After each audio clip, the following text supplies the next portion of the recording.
Wonder Woman 1984 is way too long.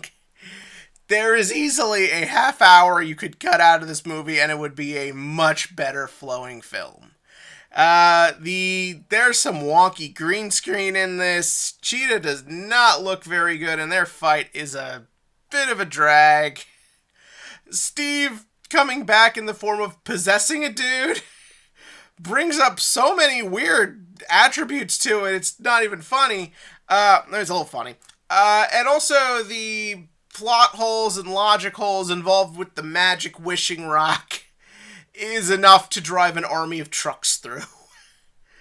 So yeah, you've all heard Wonder Woman 1984 when it came out on Christmas 2020. For a lot of people was a letdown and a disappointment, and there are people who outright hate this film, and they're all like, "It's not as good as the first one. Restore the Snyderverse, damn it!" But still, keeping all that in mind and acknowledging all the faults of this film, and maybe it's because I waited so long that I heard all the critic reviews that I had more tempered expectations, but when I popped the Blu-ray in the other day and sat through it all, and when it was all done, I was like, I kind of like this. Again, not perfect, not the best DC movie, we all know that's still Shazam, but I liked it, and I enjoyed it, and I felt it was a welcome break from what has been like a lot of just intense, sad television over the past several months.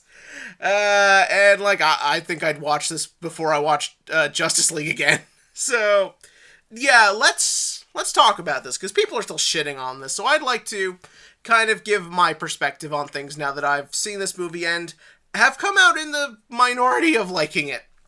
So yeah, let's begin with the plot, shall we? I think the plot is a good place to begin. So, the big idea to this movie is that it's been 70 years, also spoilers. 70 years have gone by, and Diana is still getting over Steve, working at the Smithsonian, and I like the way this is shown to us. One thing I really like about this movie is characters don't just explain shit. It's not Justice League where everyone just explains what they're feeling or what their powers do or anything.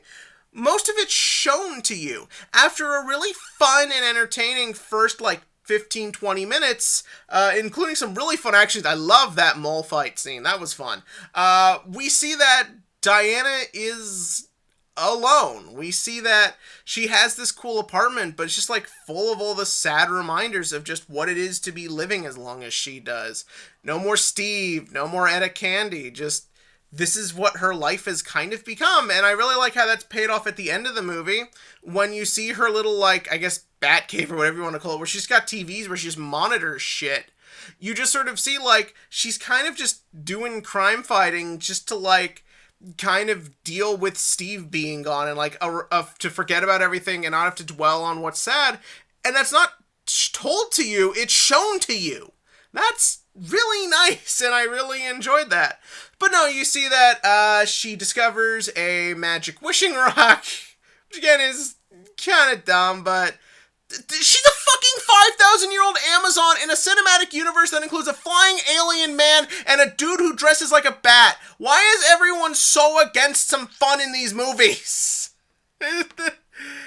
Hey, so yeah, there's the magic wishing rock, which gets taken by Maxwell Lord, and the movie kind of becomes this series of trying to catch Maxwell Lord, trying to figure out what the deal with the rock is, and figuring out what the wishes are and all that stuff, and then Steve comes back, and can we all still just agree, Gadot and Chris Pine still have some of the best chemistry we've seen in any superhero movie for romantic pairings.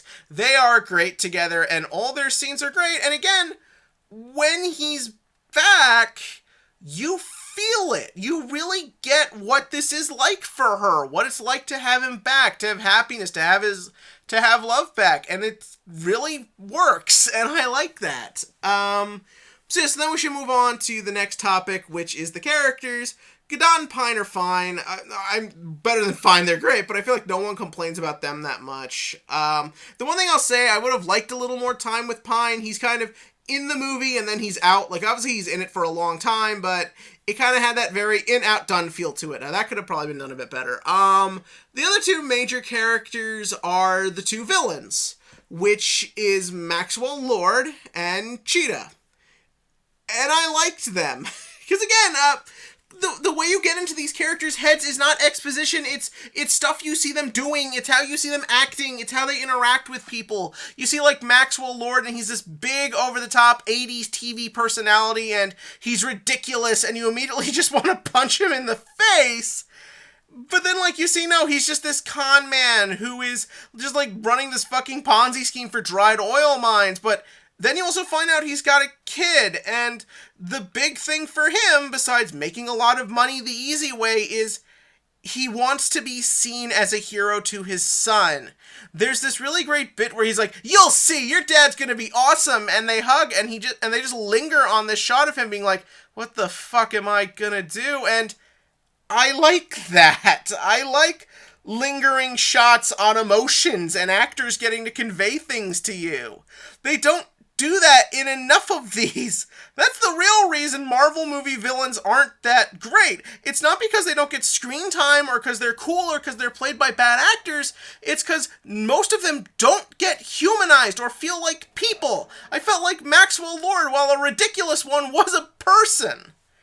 And so then you've got Cheetah, whose shtick is she's Michelle Pfeiffer from Batman Returns, or Jamie Foxx from Amazing Spider-Man 2, or Jim Carrey from...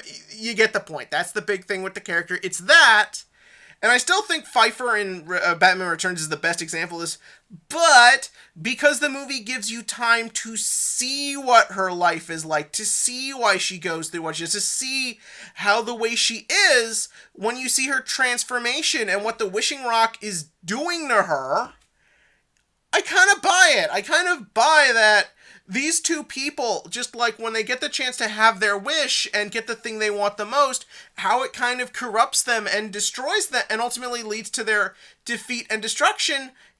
I believe it because the movie takes time to show it. That's what I kind of appreciated. Like, the scenes in this movie felt like they had purpose. Yes, you could have cut and trimmed them. I will not take that away. This movie needed another editor. But there's a reason for why they are the way they are. There's no lingering shot of Aquaman standing at a pier while a bad song plays. So yeah, so then I think we should probably move on, because, yeah, I like the plot, I like the characters, I do like the action. People shit on some of the more awkward green screen, but for the most part, all the practical fights in this movie, the stunt choreography, a lot of it is awesome. You can clearly tell Patty Jenkins cares more about that than working with green screen. Nothing obviously beats the No Man's Land moment in the first one, but nothing was gonna fucking beat that. Everyone shut up. So yeah, that's all really good. I like the action. Yeah, I like all the individual elements of this movie, but I think above all else, I like what the movie is kind of about. We're all coming off of a very rough year. A lot of rough stuff has been going on. And more importantly, a lot of TV and movies lately have reflected this and not been very positive. So to have a movie that has this positive, upbeat, unapologetically camp tone is really awesome. If anything, I think it would have worked better if they leaned into it more. I like the idea that it was positive, but I like the message. The sort of point of this movie, it's kind of laid out at the beginning, but people just kind of ignored it. At one point, Wonder Woman's aunt, I think it is, says, "There is the truth and nothing else." And I think people kind of misinterpreted what the point of that statement was, and maybe it could have been shown better, but the point trying to be made is that the world is the way it is. It's cruel, it's harsh, it is full of problems. It always has been, it always will be.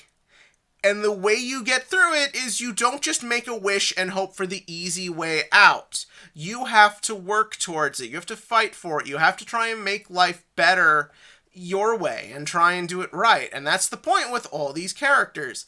Diana is afraid to find happiness because she wants Steve back. That's not how life works.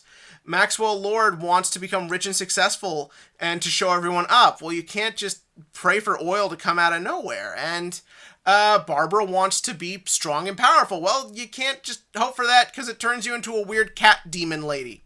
That's science, people.